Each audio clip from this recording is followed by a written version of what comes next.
نحمدہ نصلی علی رسولہ الکریم اما بعد۔ ساتھ طبیہ کالج کی طرف سے ویڈیوز اور اسباق کے سلسلہ جاری ہے۔ آج ہم معالج، مریض اور علاج کے بارے میں بنیادی باتیں شیئر کریں گے، بتانا چاہیں گے۔ مرض روحانی ہو یا جسم، نفسیاتی ہو یا حادثاتی ہو، معالج، مریض اور مرض، یہ تین فرق۔ معالج یہ مرض اور یہ مریض، بات سمجھے؟ یعنی معالج، مرض اور مریض۔ اب یہ تین قوتیں، معالج کوشش کرتا ہے کہ میں جو یہ مرض ہے اسے دھکیل دوں۔ اگر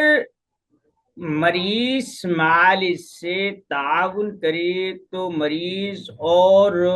معالج کی تدبیر، علاج، کوشش اور ہمت، اس تیسری چیز کو، مرض کو دھکیل دے۔ اس میں کوئی استثناء نہیں ہے کہ یہ جسمانی مرض ہے، روحانی مرض ہے، یا مرض کی تقسیم در تقسیم ہے، کچھ بھی نام دے دے، کچھ بھی کر لے، لیکن لب لباب جو ہے وہ یہی ہے کہ یہ تین چیزیں ہوتی ہیں۔ علاج کی صورت تب کامیاب ہوتی ہے کہ جب مریض اور معالج دونوں ہم آہنگ ہوں۔ مریض جو معالج سے امید لگائے بیٹھا ہے، معالج اس امید پر پورا اترے، اس سے بھروسہ دلائے، یقین دلائے، اور جو ارد گرد میں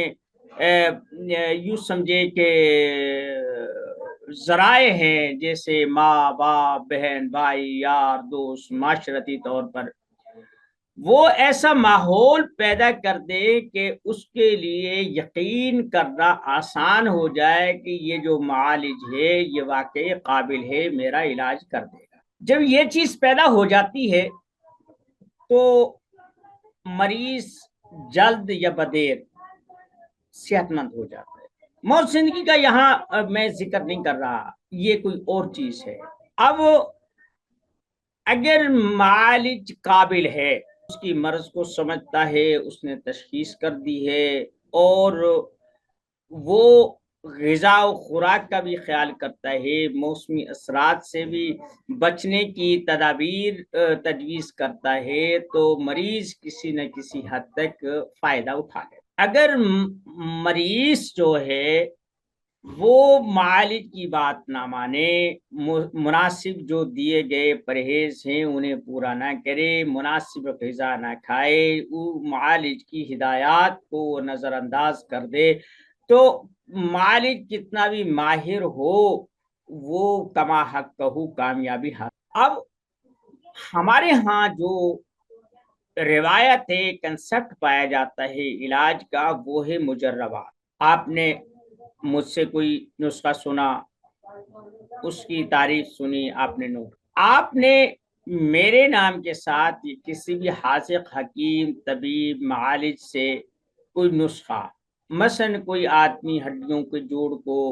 بٹھاتا ہے، کوئی کمر کے درد کا علاج کرتا ہے، کوئی داڑھ کا علاج کرتا ہے، کان کا کرتا ہے، ناک کا کرتا ہے، آنکھ کا کرتا ہے، یعنی جہاں بھی غدود بڑھ گئے ہیں ناک کے، آنکھ میں کوئی پرابلم آ گئی ہے، سر کا کوئی مسئلہ ہو گیا ہے، بالوں کا ہو گیا ہے، یعنی اس سے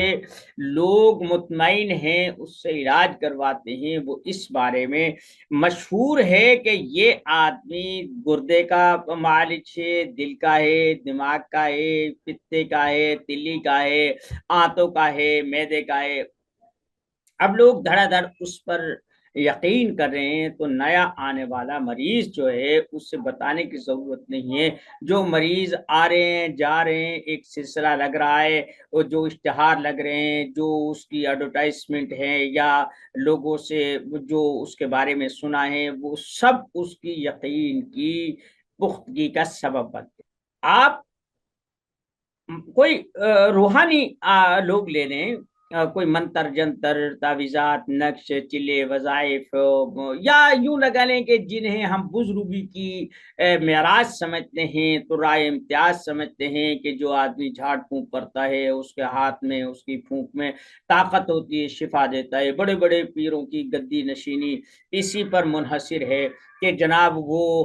فلاں چیز پر یوں ہاتھ رکھ دے، کوئی کہتا ہے یہ ہلکے کتے کا کاٹے کا دربار ہے، کوئی کسی کا یعنی ایک ایسا ماحول بن جاتا ہے، ایسی فضا کریٹ ہو جاتی ہے کہ لوگ اس کے بارے میں یقین کرنے لگتے ہیں کہ اس کے پاس اس کا علاج ہے۔ ایسے ہی عاملوں کے بارے میں ہے، طبیب، حکیم، ڈاکٹر، ہسپتال، کچھ بھی ہے۔ مثلا اب ہمارے لاہور میں بہت سارے ہسپتال ہیں بچوں کے لیے، حالانکہ بچوں کے عام جو محلے میں ڈاکٹر بیٹھا ہے یا معالج حکیم بیٹھا ہے یا ڈسپینسر بیٹھا ہے، وہ بھی بچوں کو دوائی دیتا ہے۔ آپ کسی بھی ہسپتال میں چلے جائیں، کسی بھی کلینک پہ چلے جائیں، وہ بھی ہسپتال کو حکیم بھی دیتا ہے۔ لیکن جب کوئی بات آتی ہے تو کہتے ہیں اسے یار کہاں چلڈرن میں دکھاؤ، وہ چلڈرن ہسپتال وہاں پر، کیونکہ اس کا ایک ڈاکٹر بھی جس سے جان چھڑاتے ہیں یا ان کے پاس ٹائم نہیں ہوتا یا بات سمجھ میں نہیں آتی، کہتے ہیں جاؤ اسے چلڈرن لے جاؤ۔ اسی طرح کارڈیالوجی میں کہ بھائی دل کا جو بھی مرض، بھائی کارڈیالوجی میں بھاگو، حالانکہ ہر جگہ علاج کی سہولت میسر ہے، کہیں ہڈی کا ہے، کہیں ناک کے غدود کا ہے، کہیں معدے کا، یعنی ایک ایسا کنسپٹ بن گیا ہے کہ جو آدمی جس ضرورت کے تحت علاج کرواتا ہے اس کے لیے وہ اسپیشلائزیشن ہونی چاہیے کہ اس کا جو یہ آنکھ کا علاج ہے، آنکھ کا درد نہیں جا رہا تو فلاں رحمت ہسپتال میں، مغل آئی ہسپتال میں، وغیرہ وغیرہ ان مشہور ہسپتالوں میں، آپ رحمت ٹرسٹ میں، یہ آپ آنکھوں کو دکھائے، وہاں پر علاج ہوتا ہے، مفت بھی ہوتا ہے، پیسے بھی لگتے ہیں۔ اب یہ اس کے یقین کو مضبوط، بات آپ سمجھے میرے، ایک بہت بڑا بزرگ، وہ آپ جانتے نہیں وہ آ گیا، اب وہ کام کر رہا ہے، آپ کو فائدہ نہیں ہو رہا، جب آپ کو بتایا جاتا ہے یہ فلاں بزرگ ہیں، انہوں نے فلاں فلاں کا علاج کیا تھا، فلاں فلاں جگہ پر ان کے مرید ہیں، ان کے تعلقات بین الاقوامی طور پر مختلف ممالک میں پھیلے ہوئے ہیں، وغیرہ وغیرہ۔ اب جو اس کی تعریف کی سطح ہے وہ اس حد تک آ جائے کہ مریض کو یقین ہو جائے کہ یہ واقعی وہی بزرگ ہیں یا واقعی بزرگ ہیں، اب وہ جو پھونک مارتا ہے تو اس سے یقین ہو جاتا ہے یہ کام ایسے ہو جائے گا۔ اگلی بات یہ ہے کہ معالج جو ہوتا ہے وہ نسخوں کا محتاج نہیں ہوتا، مجربات کا محتاج نہیں۔ معالج بنیادی طور پر ایک ایسا ہنرمند ہے، مثلا ایک کوئی بھی کسی پیشے میں ماہر آدمی کو آپ منتخب کر لیں، ایک لوہار ہے، ترکھان ہے، موچی ہے، کوئی میکینک ہے، کسی بھی فیلڈ میں ہے، اب اس کے پاس وہ اوزار نہیں ہیں جو اس کی دکان پر، اس کی جگہ پر اور اس کے مقام پر وہ ہوتے ہیں، لیکن مصیبت آن پڑی ہے، وہ یہ چارپائی ہے، اس کی چوٹ ٹھوکنی پڑ گئی ہے، اس کا جو ٹیڑھا پن ہے وہ نکالنا پڑ گیا ہے، اب وہ اس کے پاس نہ تیشہ ہے، نہ آری ہے، نہ دیگر ہے وہ چیزیں جو اپنی دکان پر جن سے وہ لکڑی کو ہموار کر کے چول ٹھوکے گا۔ اب وہ یہاں پر دیکھے گا کوئی چھری ہے، کوئی چپٹی پھٹی پڑی ہے یا کوئی ایسی چیز ہے کہ وہ یہاں ٹھوک کر، ہتھوڑی نہیں ہے تو کوئی اینٹ پتھر لے کر اسی سے وہ اپنا کام کر لے گا۔ اب اگر کوئی آدمی کہے کہ جب تک میرے پاس تیشہ، آری اور ہتھوڑی اور یہ چیز سے نہ ہوگی میں تو یہ کام نہیں کر سکتا، تو اس سے ہم ماہر نہیں کہہ سکتے۔ اسی طریقے سے ایک آدمی ہے، وہ مکینک ہے لیکن کوئی گاڑی خراب ہو گئی ہے، کچھ بھی ایسا ہو گیا ہے تو اس کو ضرورت پیش آ گئی لیکن اوزار موجود نہیں ہے، تو اب وہ جگاڑ لگائے گا، اس سے یہ بھی ہو سکتا ہے فلاں چیز کو اگر نکال کر یہاں لگا دیا جائے تو کام چل جائے گا، یا اس چیز کو اس انداز میں استعمال کر لیا جائے تو یہ آپ کا کام ہو جائے گا، یہ اس کی مہارت ہے۔ اسی طریقے سے طبیب یا عامل یہ بنیادی طور پر ہنرمند ہے، انہیں یہ معلوم ہونا چاہیے کہ میرے مریض کی، میرے مخاطب کی اور میرے پاس آنے والے کی ضرورت کیا۔ ایک آدمی ہے وہ آتا ہے کہتا ہے جناب مجھے تو گرمی بہت زیادہ ہے، پیشاب قطرہ قطرہ آ رہا ہے، جل کر لگ کر آ رہا ہے اور بس پوری وہ گرمی کی وہ اب اس کے پاس نہ تو جو ہے نا جوخار ہے، نہ اس کے پاس شورا کلمی ہے، نہ اس کے پاس کوئی ایسی چیز ہے کہ جو اسے دے کر اس کا پیشاب ادرار کر دے یا کوئی ایسی چیز کر دے۔ اب گھر میں تو آیا ہے نا، یا کسی جگہ پر وہاں موجود ہے، سبزیاں ہر جگہ موجود ہے، وہ کہتا ہے اسے جو ہے نا کچا کدو کاٹ کر وہ کھلا دو، اس کا جوس پلا دو، کھیرا کھلا دو، اسے دھنیا گھوٹ کر پلا دو، اسے دھنیا کا سفوف کھلا دو، یا اسے بھنڈیاں بھگو کر اسے دے دو، کچی لسی بنا دو۔ یعنی اس کے سامنے وہ تمام چیز سے موجود ہیں جو اس کی ضرورت کو پورا کر سکتی ہے۔ اگر مریض کو اس کی یہ تدابیر فائدہ دیتی ہیں تو اس سے یہ بتانے کی ضرورت نہیں ہے کہ میں طبیب حاذق ہوں، میں ماہر طبیب ہوں، میں اپنے فن سے انصاف کرتا ہوں۔ وہ خود ہی گواہی دے گا کہ جناب میری تو بری حالت تھی، ڈاکٹروں نے جواب دے دیا تھا، میرا پیشاب رک رہا تھا، اس نے مجھے بھنڈیاں کھلائیں اور بھنڈیاں پانی میں گھوٹ کر مجھے پلائیں، میرا مسئلہ حل ہو گیا۔ کچھ بات آ رہی سمجھ میں کہ اب اس کی دکان نہیں ہے، اس کا مطلب دواخانہ موجود نہیں ہے، دوائیاں موجود نہیں ہیں، پنساری موجود نہیں ہے، لیکن اسے پتہ ہے کہ میں اپنے مریض کی ضرورت کو ان گھر کی چیزوں سے، گھریلو اشیاء سے یا موجودہ اور دستیاب چیزوں سے میں انہیں اس انداز میں فائدہ پہنچا سکتا ہوں۔ تو اگر اس ضرورت کے تحت، اس مجبوری میں یا ہنگامی حالت میں وہ آدمی گرمی کا، سردی کا، خشکی کا علاج کر سکتا ہے، تو پھر جو لمبی لمبی بیاجیں ہیں، لمبے لمبے نسخے ہیں اور یہ صدری مجربات ہیں، یہ لمبے چوڑے، میں ان کی افادیت سے انکار نہیں کر رہا، لیکن یہی سب چیز نہیں ہے، اور نہ ہی حکمت نسخے یاد کرنے کا نام ہے۔ حکمت اس چیز کا نام ہے کہ جس طرح دوسرا ہنرمند اپنے طالب کو، اپنے ضرورت مند کو، اپنے گاہک کو، اپنے سوال کرنے والے کو مطمئن کرتا ہے، اسی طریقے سے اگر معالج اور عامل بھی اپنے مریض کو مطمئن کرنے میں کامیاب ہو گیا، اسے ریلیف دینے میں کامیاب ہو گیا، اس کا دکھ کا مداوع کر دیا، تو اب آپ کو حاذق بننے سے، آپ کی دست شفائی کی یقین دہانی کرانے کی کوئی ضرورت نہیں ہوگی۔ وہ آپ کی ذہانت کا، آپ کی حذاقت کا اور آپ کی مہارت کا وہ معترف ہو۔ بات میری سمجھے؟ ہمارے ہاں جو چلن ہے وہ یہ ہے کہ فلاں کے پاس داڑ درد کا نسخہ ہے، ایک چٹکی رکھتا ہے، ایک جو ہے نا روئی کا وہ پھوس لگاتا ہے، دھار درد، کان درد، آنکھ درد فوری طور پر ختم ہو جاتا ہے، ایک گولی دیتا ہے ہڈی کا درد ختم ہو گیا، ایک گولی دیتا ہے کمر کا درد ختم۔ یعنی وہ جو کنسپٹ بن گیا ہے، بجائے اس کے کہ آپ اس گولی پر یا اس کے نسخے پر یا اس کے اجزاء پر فوکس کریں، اس پر 6 مہینے اس کے حصول میں صرف کر دیں، آپ کو چاہیے کہ یہ دیکھیں کہ اس نے ایک گولی دی، مثلا ناک کا حدود بڑھ گیا، اس نے علاج بتایا کہ یہ چیز تم ڈال کر ناک میں لگا لو، کھا لو، پی لو، سپرے کر لو، مالش کر لو، جو بھی کچھ کر لو اس کا اپنا۔ اب بجائے اس کے کہ ہم اس نسخے کے پیچھے پڑے، وہ بتانے والا تو ہے نہیں، بخل تو ہم مسلمانوں میں کوٹ کوٹ کر بھرا ہوا ہے نا، تو آپ نے یہ چیز دیکھنی ہے کہ یہ جو حدود بڑھتا ہے کس تحریک میں ہے، کس خلط کا یہ نتیجہ ہوتا ہے، یا کون سی جسم میں تبدیلی اور تغیر ہوتا ہے جس سے یہ چیز ابھرتی ہے یا یہ تکلیف کا سبب بنتی ہے۔ نسخے کو رہنے دیں، اب طب کی کتابوں میں یا لیکچرز میں یا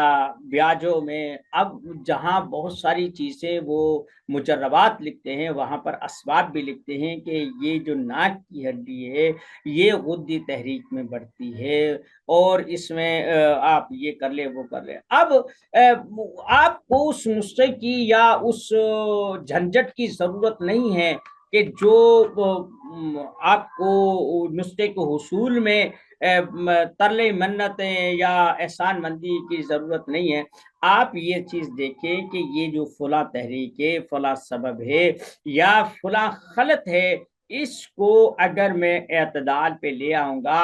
تو میں کسی بھی طریقے سے لے کے آؤں. مثلا ایک آدمی زعفران ہے، کستوری ہے، عنبر ہے، مروارید ہیں، یعنی جو قیمتی اجزاء ہیں یہ استعمال کرتا ہے. اب یہ تو نہیں ہے کہ آپ کشتہ سونا استعمال کریں، چاندی استعمال کریں، تانبا استعمال کریں، رانگ استعمال، کوئی بھی چیز ایسی استعمال کریں. یہ کوئی ضروری تو نہیں ہے کہ ساری شفائیں یا سارے معالجے اسی نسخے کی مرہون نہیں. بہت سارے لوگ ہیں انہوں نے سونے کو کبھی ویسے بھی نہیں دیکھا، مشک کی کبھی شکل تک نہیں دیکھی، عنبر کو انہوں نے کبھی چھوا تک نہیں ہے، زعفران کی ابھی تک ان کے پاس کوئی شناختی موجود ہے، لیکن وہ بھی کامیاب معالج ہیں اپنی صورت. اب جو مشک کی تاثیر ہے، زعفران کی ہے، اس کی ہے. اب آپ نے یہ چیز دیکھنی ہے کہ میرے گھر کے اندر جو اشیاء موجود ہیں، میرے کچن میں موجود ہیں، میرے دسترخوان پر آتی ہیں یا میرے ارد گرد، ان میں اگر وہ تحریک یا وہ اثرات یا وہ خواص اور یا وہ فوائد موجود ہیں جو عنبر میں ہیں، جو مشک میں ہیں، اور وہ کہ کم درجے میں صحیح لیکن موجود تو ہیں، تو آپ انہیں. تیز چیز ہمیشہ کم مقدار میں استعمال ہوتی ہے اور جو کچھ ہلکی ہوتی ہے وہ زیادہ مقدار میں. تیز چیز اگر زیادہ اثر کرتی ہے تو اس کا سائیڈ افیکٹ بھی زیادہ ہی ہوتا ہے، اگر ہلکی چیز ہلکا اثر کرتی ہے تو اس کا سائیڈ افیکٹ بھی ہلکا ہی ہوتا ہے. تو آپ یہ چیز دیکھیں کہ جب تک آپ مرض اور مریض کو دیکھ کر مریض کو اپنی حمایت میں آمادہ نہ کر لیں، اس وقت تک آپ کامل اور کامیاب معالج نہیں بن سکتے. کچھ بات سمجھ میں آئی ہے؟ تو ہم نسخے دیتے ہیں، جناب میں نے وہ فلاں نسخہ دیا، فلاں مریض پر بھی ناکام ہو گیا، فلاں کو دیا فلاں کا بھی ناکام ہو گیا. نسخہ نہیں، بس ایسے ہی اس نے جھوٹ بولا، یا مجھے صحیح نسخہ نہیں دیا، یا اس نے کوئی درمیان سے دبا لیا ہے، یا پنساری کو گالیاں دے. نہیں بھائی، بات اس کی ٹھیک تھی، اس کے پاس ایک ہنر ہے، لیکن وہ استعمال کہاں کرنا ہے. میں ایک نسخہ بناتا ہوں، ایک حصہ سینکھیا اور 50 حصے چینی، انہیں اچھی طرح کھر کر کے ان کا پاؤڈر بنا کر کیپسول بھر لیتا ہوں. ویسے بھی تو یہ نزلہ، زکام، اعصابی امراض میں کام بہت کامیاب ہے. بچے کی رال ناک بہ رہی ہو، رال جا رہی ہو، ہرے پیلے دست ہوں، یا کوئی ایسی چیز ہو، اعصابیت بڑھ گئی ہو، ہیضہ لگ گیا، اس میں اب وہ جو اس کی بہتری اور اچھے نتائج کا جو سبب ہے وہ یہ ہے کہ میں نے وہ چیز ضرورت مند کو دی ہے. اب یہ اصلاتی نسخہ ہے، اعصابیت میں کام کرتا ہے. اب ایک آدمی بواسیر کا مریض ہے، خشکی کا مریض ہے، قبض کا مریض ہے، خون گاڑھے ہونے کا مریض ہے، یہی کیپسول جو انہیں دیا تھا آپ اسے دے دیں تو آپ سمجھیں گے کہ آپ نے اس کی زندگی کا سودا کر لیا. یہی غذا ہے، یہی خوراک ہے. تو آپ جب تک آپ کو یقین نہ ہو جائے کہ آپ نے جو نسخہ دینا ہے وہ اس کی ضرورت کو پورا کرتا ہے یا نہیں کرتا، اس کو چھوڑ دیں، بھول جائیں کہ یہ کتنا مجرب ہے، کتنی کتابوں میں لکھا ہے، کتنے حکماء نے استعمال کیا ہے، کہ کتنی اس کی تعریف ہے. نہیں، بات یہ نہیں ہے. آپ نے ایک دیکھا کہ وہ ربن تبری سے ہوتا ہوا بو علی سینا تک، بو علی سینا سے شریفی خاندان تک، شریفی خاندان سے آج تک وہ چلا آ رہا ہے، لوگ دھڑا دھڑ اس کی تعریفیں کر رہے ہیں، نقل در نقل چل رہی ہے. لیکن جب آپ بنا کر وہ استعمال کرتے ہیں اس کے اثرات الٹ ہوتے ہیں، مریض کو اور زیادہ تکلیف ہو جاتی ہے، تو آپ کیا کہیں گے کہ یہ اتنی صدیوں پرانی روایت جو ہے یہ غلط ہو گئی. وہ لوگ غلط تھے، وہ جھوٹے نہیں، وہ لوگ غلط نہیں تھے، نہ وہ جھوٹے تھے، نہ انہوں نے غلط بیانی سے کام لیا۔ فرق صرف اتنا ہے کہ انہیں پتا تھا کہ یہ چیز کہاں استعمال کرنی ہے اور کہاں نہیں کرنی۔ اس لیے اگر آپ کو یہ پتا چل گیا کہ یہ مریض کی ضرورت ہے اور اس میں یہ چیزیں کام دے سکتی ہیں، تو پھر آپ کو نسخہ جات اور مجربات کی جھنجھٹ سے آزادی ملی۔ ایسا ہی ہے، مثلا ایک آدمی کو دورے پڑ رہے ہیں یا کوئی ایسا معاملہ ہو گیا ہے یا اسے روحانی مرض قرار دے دیا گیا ہے، اب ایک مال جاتا ہے، اسے پھونک پھانک مارتا ہے، نہیں بات میرے ساتھ یہ کام کہ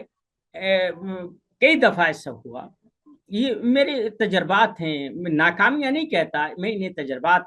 کہتا ہوں۔ انہوں نے مجھے بہت کچھ سیکھنے کے لیے، میرا بیٹا سعد مرحوم اللہ غری کی رحمت فرمائے، وہ اکثر اپنی وال پر اور اپنی کتابوں پر آج بھی ان کا وہ ایک صفحہ ان کے پرانے کاغذات میں نکلا، وہ کہتا ہے کتابوں کی اہمیت اپنی جگہ، لیکن جو سبق لوگ پڑھاتے ہیں وہ کبھی نہیں بھولتا۔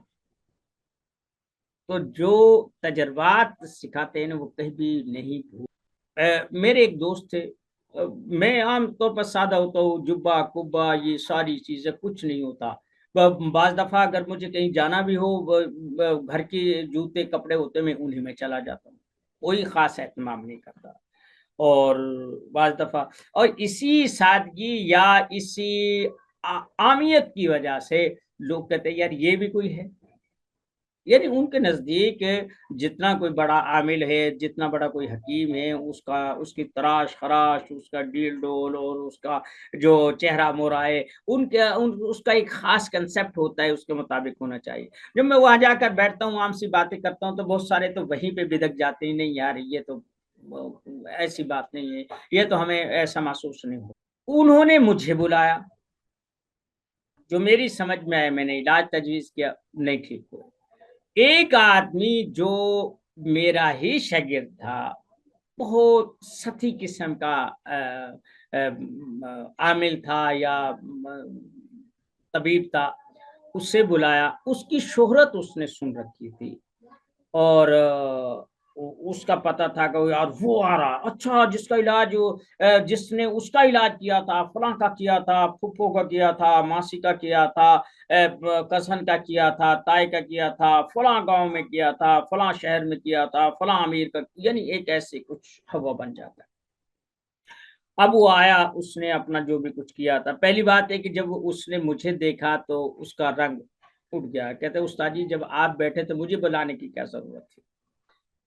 خیر اس نے اپنا کام کیا، وہ مریض ٹھیک ہو گیا، یعنی اس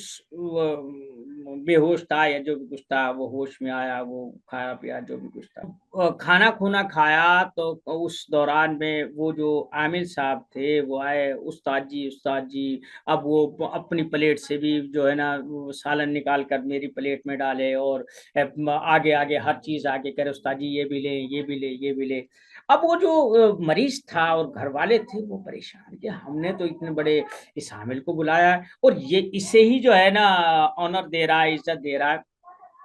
جب اس نے بتایا کہ جو کچھ اب میں کرتا ہوں یا جو میرے پاس ہے اس کا سبب یہ ہے، ان سے میں نے سیکھا، یہ میرے استاد ہے۔ اب کیا تھا، اب اسی وقت جو ہے نا وہ بھائی جمہوریت تھی بدل گئی، اب وہ عامر صاحب تو پیچھے ہو گئے، اب میرے ہاتھ پاؤں جو ہے نا چومنا شروع ہو گئے کہ استاد جی ہم سے غلط، ہمیں پتہ نہیں تھا آپ ان کے بھی استاد ہیں، اوہو یہ تو بس غلطی ہو گئی۔ اب بیچارے وہ جو تدبیریں کرتا سب بھول گئے، اب جو میں 10 منٹ پہلے جس چیز میں نتائج کے حصول میں ناکام رہا تھا، اب وہ بیچارہ جو آیا ہے اس نے بتایا کہ یہ میرا استاد ہے، اس سے میں نے سیکھا ہے، اب وہ ساری توجہ میری طرف ہو گئی، اب وہ بیچارہ وہ کنارے چلا گیا۔ تو یہ چیزیں ہوتی ہیں کہ جب تک کسی عامل کو، مریض کو، مرض کو، لواحقین کو، لوگوں کو اس چیز کا پتہ نہ ہو، اس وقت تک صحیح معالج بنتا نہیں ہے۔ آپ